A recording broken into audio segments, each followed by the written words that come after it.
Welcome to my Cybernetics guide. This comp is one of the most consistent comps in the entire game right now, and therefore great for climbing the ladder.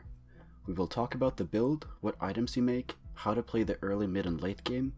We will talk about positioning, as it is very important to position correctly with this comp, and lastly we'll talk about how the Galaxies change your game plan. The final build will depend a bit on the lobby and what you find late game.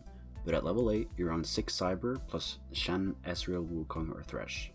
Or you can run 6 Cybers plus Saya and Kassadin.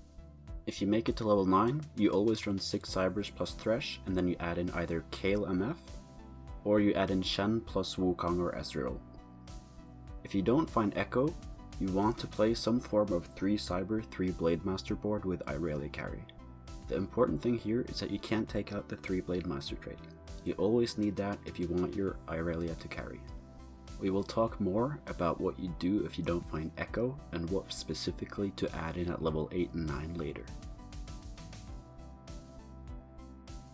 You want to put items on all your cyber units, and here we will go over what each champion wants and which items you prioritize. The essential items in this comp is Red Buff, Infinity Edge, and Last Whisper. You need at least 2 out of these 3 to do well. Also, a lot of champions get item components or random filler items. These are items that use a lot of different components and are very flexible. They are Redemption, Zizirot, Zephyr, Zeke's Herald, Ionic Spark, and Locket. But when taking items off the carousels, try to get components for Red Buff, then IE, then Last Whisper if you haven't made them already. Irelia is your carry in this comp, and she wants IE, then Last Whisper. Usually you don't have enough item components to give her a third item, but if you can make another item, it's IE, Trapclaw, or GA. Sometimes Bloodthirster or Gunblade can work too, but you would rather have one of the first 3 items. Lucian wants Red Buff or a random item component. Echo wants Zephyr or Ionic Spark. If your Echo is 2-star, then you can stack him with AP items from future carousels, but if he is 1-star, he won't do enough damage for it to be worth to stack him. So if I can't make Zephyr or Ionic on him, I just put a random item component on him. Zephyr is the best item on him because you can place him anywhere in order to Zephyr your opponent's carry. Vive wants Ionic Spark, Frozen Heart, or filler items. Fiora and Leona just get filler items or item components. If you find a spatula, the best thing you can make is Infiltrator Irelia. If not, then Celestial or Blade Master spat gives you more flexibility in your late game build, but most of the time the spatula just goes on a random cyber unit for the trait buff. If you haven't watched my early game guide, definitely go watch that as I get more in depth on how to play the early game, but I will cover it here shortly. Carousel priority is Chain, Belt, Sword, then Glove. Belt is second pick, as it makes a ton of good early game items, but most importantly, it's a red buff component. Belt also builds into Redemption, Zizirot, Zephyr, and Zeke's Herald. 3 Cyber 2 Blaster with red buff is the best start to have when playing Cybers. If you hit this, you will most likely streak throughout stage 2. Other good comps are Xayah and Caitlyn carry, Space Pirates Darius, Xin Zhao with Protector buff, and 2 Vanguard is also strong currently. Even if you plan to go Cybers, you don't have to play them in the early game. Sometimes your strongest board is not playing Cybers. If you have a 2-star Xayah, 2-star Caitlyn, and a Blitzcrank, that is stronger than all 1-star Cybers. After you've figured out what your early game comp is, you want to make items. You want to always make 1 item if you have 4 or more components. Try not to use up components for Red Buff, IE, and Last Whisper. If you only have 1 belt, don't slam Zizirot, as you want to keep the belt to make Red Buff, and don't slam Zeke's Herald before you have components to make IE. But if you have no other items to make, it's not the end of the world, as you will probably get another belt or sword. Great items to slam early are Zizirot, Redemption, Zephyr, Ionic Spark, Static Shiv, Zeke's Herald, and IE. Be mindful of the fact that if you put IE or Last Whisper on Fiora, you will have to remake her later, so keep an extra Fiora on the bench if you're going to do this. If you have a strong board, level to 4 on 2-2, and if you're still streaking by stage 2-5, level to 5 there. I want to point out that Cybers can use a lot of different items, but if you keep getting a bunch of tiers and rods, you might want to go another comp, as those 2 components are the worst ones for Cybers and make very few useful items. In the mid game, you want to play as aggressively as you can, trying to win as many rounds as possible. Never play for loss streak unless you are on a 4+ losing streak at stage 3-6. Then it is okay to keep losing coming into wolves. The reason we want to play aggressive is because we need the HP to be able to go to level 9. This is one of the comps that benefits the most from going level 9 in the entire game. The same rules apply here when it comes to items. Always make an item if you have 4 or more components. In the mid game, you will be running a 3 cyber build most of the time. Other than that, you need to play flexibly and optimize your board based on the items you get and what units you have. There are some general guidelines of cyber mid game comps though. If you have a red buff, you always play Blaster. If you have an early Irelia, you always play 3 Blade Master. Other than that, your mid game comp will vary a lot from game to game, but I'll show a couple examples of mid game comps you can aim for in your games. First one runs Lucian as your main carry, so here it's all about keeping him alive as long as possible so we can keep applying red buff and slowly take out the enemy team. The second one has a bit more damage with Caitlyn and Jace. Keeping Lucian alive here as well is important. The third one runs Saya carry. This is insanely strong if you get IE Last Whisper early. The fourth one is a non-cyber example, uses Saya as a carry, and 4 Vanguard is really strong in the mid game. Fifth one is just another example of a Saya carry. If you are on a 3+ win streak, always level to 6 on 3-2. If you're not on a win streak, level to 6 on 3-2 if you stay above 30 gold. If you are on a 4+ win streak, level to 7 on 3-5 if it makes you the strongest board in the lobby and if you stay above 30 gold. Also, never ever roll on stage 3. When you have downtime in the mid game, scout to see what other people are playing. Check if anyone is contesting your comp and if any other comps are open. Cybers can support 2 to 3 people at max, so if more than 3 people are playing Cybers, you want to keep in mind that you might have to pivot. You want to pivot if you don't have good items or if you have good items for another comp you have direction for. Comps that use similar items as Cybers are Rebels, Kayle, and Brawler Blaster. Keep in mind that just because someone is running 3 Cyber mid game doesn't mean they're going Cybers.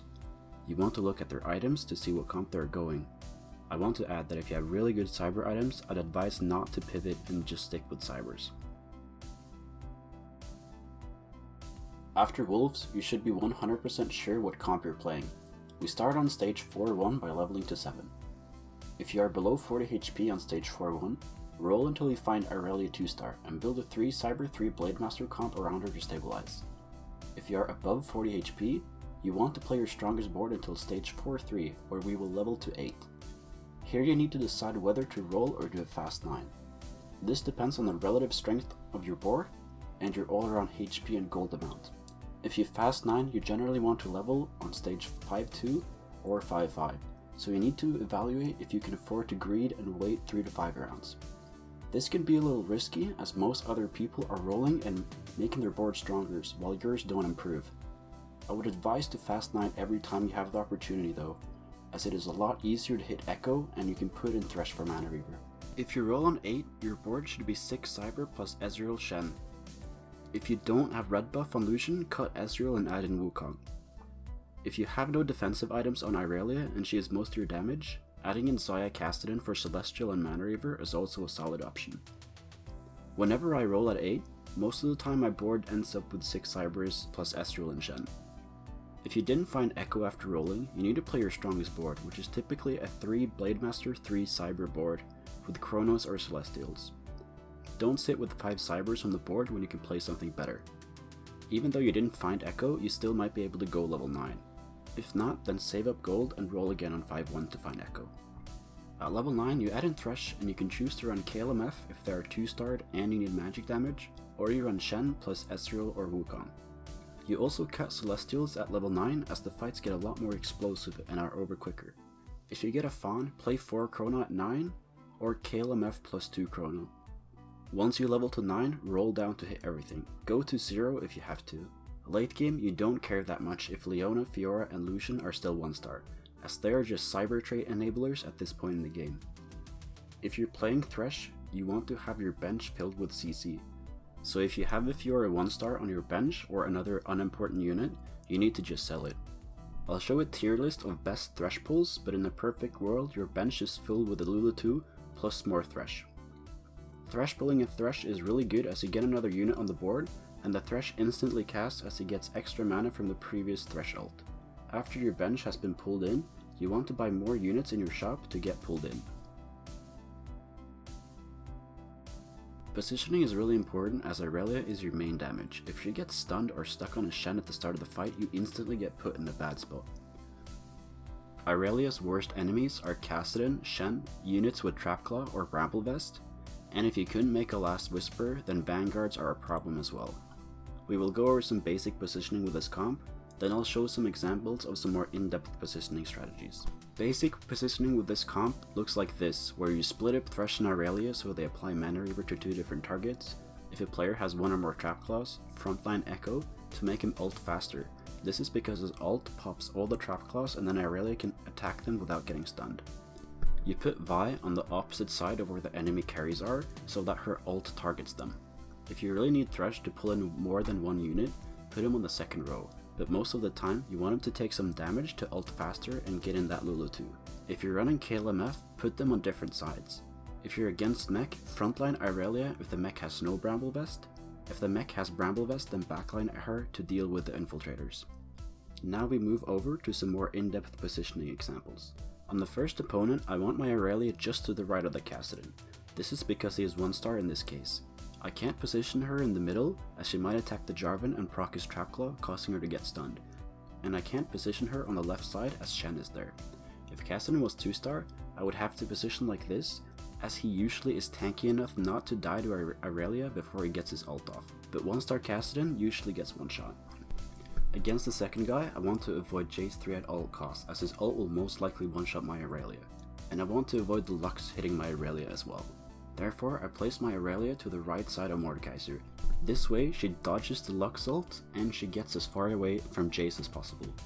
Against the third guy, I want my Irelia to target his Irelia. The Cyber Mirror matchup is all about whose Irelia kills the other Irelia first.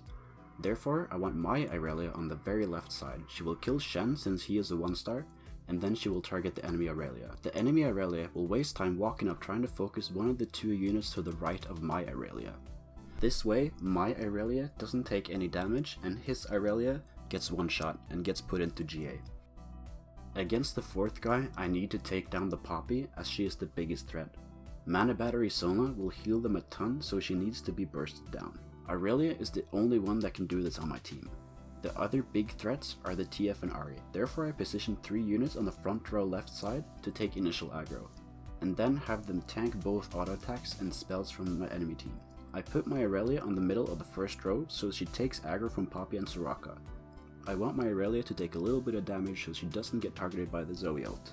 After Poppy is dead, he barely has any more frontline and I should win the fight. Lastly, we will go over how the different galaxies change your game plan. Treasure Trove changes nothing, other than the fact that Cybers are really strong here. You can also make 3 items on Irelia as you get more than enough components to do so. Star Cluster changes nothing, other than the free Lucian 2, Darius 2 or Xin Zhao 2 can carry early game. In the Nico-verse, you want to double Nico Irelia if you find her in the early mid game. On level 8, you want to use the Nikos on important pairs to save gold and hopefully go level 9. On Lilac Nebula, you obviously want the Irelia. If you get her with a bad item component, you can bounce it off like I'm doing in the gameplay here.